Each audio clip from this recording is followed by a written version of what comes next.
जिसमें आपने विवाहित महिला, राज्य सरकार के ध्यान में आया कि ऐसे व्यक्ति जिसमें विवाहित महिला भी सम्मिलित हैं जो कि अन्य राज्यों से माइग्रेट होकर राजस्थान राज्य में स्थायी रूप से निवासरत है।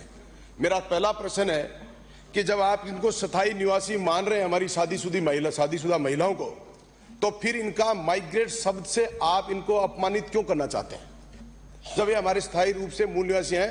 मेरा पहला प्रश्न है कि क्या ये शादीशुदा महिलाओं को आप माइग्रेट शब्द हटाकर स्थायी मूल निवासी मानने के लिए सरकार तैयार है कि नहीं है? माननीय अध्यक्ष महोदय, जैसा माननीय सदस्य ने बताया है, ये परिपत्र 16/8/2021 का हमारे विभाग का है। इसमें ईडब्ल्यूएस के संबंध में जारी किया गया है।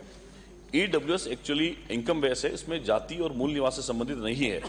प्रश्न के तीनों खंड में हमने उत्तर दे दिया है कि राजस्थान से बाहर की कोई महिला अगर किसी राजस्थान के मूल निवासी विवाह कर लेती है, उसको मूल निवासी यहाँ का मान लिया जाता है। और इसमें जो परिपत्र ईडब्ल्यूएस का है, जो इकोनॉमिकल स्टैंडर्ड पे अगर कोई वीक होते हैं उसको ईडब्ल्यूएस की कैटेगरी में दिया गया, इसलिए ये जो है ईडब्ल्यूएस के अंदर है, इसलिए ऐसा कोई अभी नहीं है। माननीय अध्यक्ष महोदय, इन्होंने इसमें स्पष्ट लिखा है माइग्रेटेड, और फिर भी चाहे ईडब्ल्यूएस महिला हो चाहे अन्य कोई महिला हो, इस राजस्थान प्रदेश में शादीशुदा को आप मूल निवासी मानते हो तो किसी भी शब्द में महिलाओं के लिए माइग्रेटेड शब्द क्यों लिखा जा रहा है?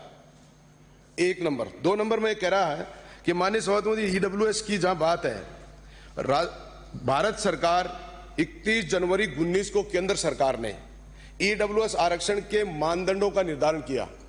आपकी डबल इंजन की सरकार है।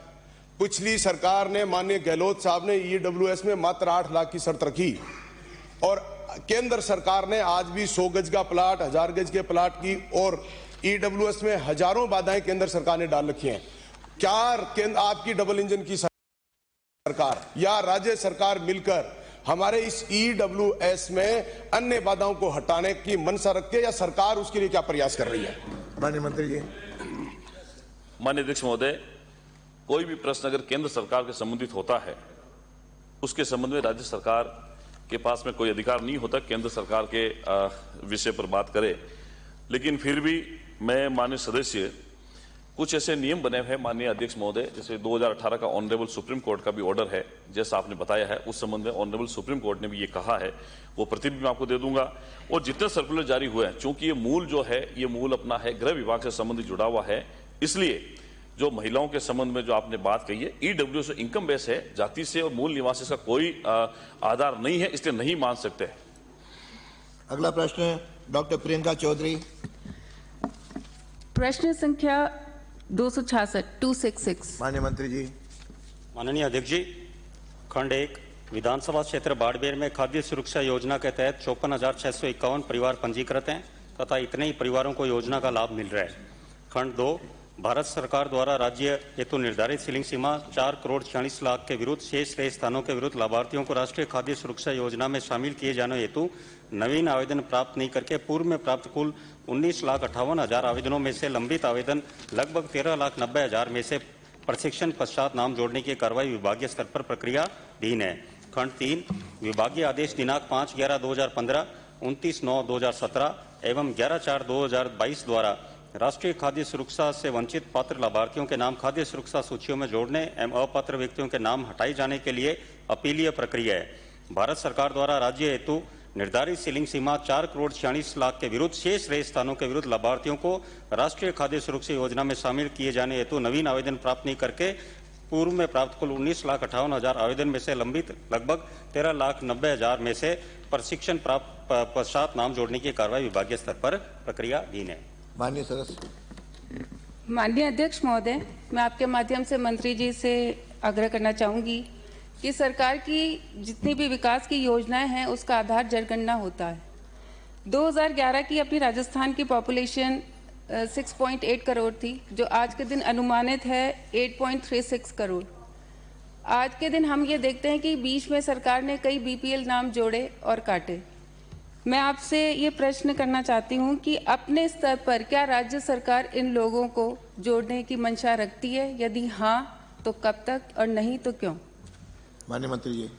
माननीय अध्यक्ष जी, ये हम राष्ट्रीय खाद्य सुरक्षा अधिनियम 2013 के धारा 9 के तहत उसमें जो राज्य के आंकड़े हैं आबादी के, जो सुसंगत आंकड़े प्रकाशित हो चुके हैं, उसी के हिसाब से इसमें सीलिंग सीमा तय है। उसमें राज्य को आज़ादी नहीं है कि वो अपने हिसाब से जोड़ सके। हम केंद्र के जो नियम है उसके तहत ही बंधे हुए हैं। माननीय सदस्य। माननीय अध्यक्ष महोदय, हमारा जो इलाका है वो मरुस्थलीय इलाके में आता है, तो प्रधानमंत्री ग्राम सड़क योजना के अंदर भी 8 जिलों को शिथिलता दी गई थी, क्योंकि यहाँ जो आबादी है बहुत छितरी हुई आबादी है, धोरों के अंदर है।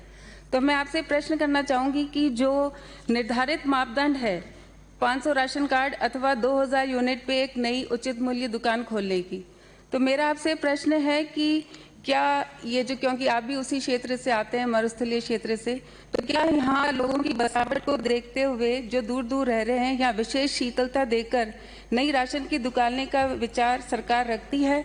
यदि हाँ तो कब तक और नहीं तो क्यों? माननीय मंत्री जी। माननीय अध्यक्ष जी, बाड़मेर से आने वाले माननीय सदस्य का प्रश्न बिल्कुल न्यायोचित है कि रेगिस्तान क्षेत्र में दूरियां, ढाणियां और गांव लंबी दूरी पे बसावट होती है, तो वहां पर व्यक्ति को जाना, दूसरी जगह से उचित मूल्य दुकान पर जाना बहुत मुश्किल होता है। तो वहां पर कहीं ना कहीं हम जहां आपके सुझाव आएंगे, जहां पर भी माननीय विधायक जी की आवश्यकता है कहीं ऐसी दुकानों की, राशन की दुकानों की, तो मैं आश्वस्त करता हूं वहां पर नई राशन की दुकानें खोल दी जाएगी जहां आप सुझाव देते। अगला प्रश्न है श्री अर्जुन सिंह। प्रश्न संख्या 267। पूरक पूछ लो अध्यक्ष जी, पूरक पूछ लो। पूछिए। अगर आप ये वीडियो YouTube पर देख रहे हैं तो हमारे चैनल को सब्सक्राइब करें और बेल आइकन को दबाना ना भूलें। अगर आप Facebook पर ये वीडियो देख रहे हैं तो हमारे पेज को लाइक करें।